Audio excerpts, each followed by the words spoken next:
Guys, ito naman po yung chili. Ayan guys. I-blender po ito.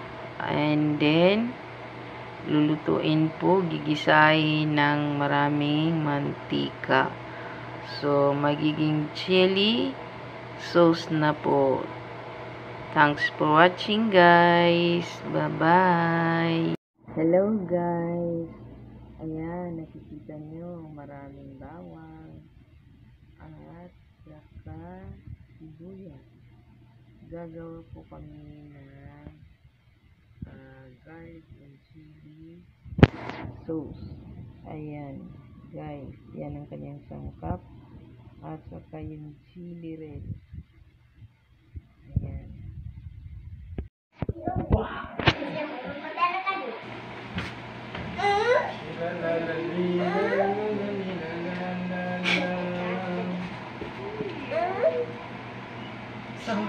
Guys, ito na po yung garlic and chili sauce. Mahina lang po ang apoy. Mamaya, pakita ko ang finished product.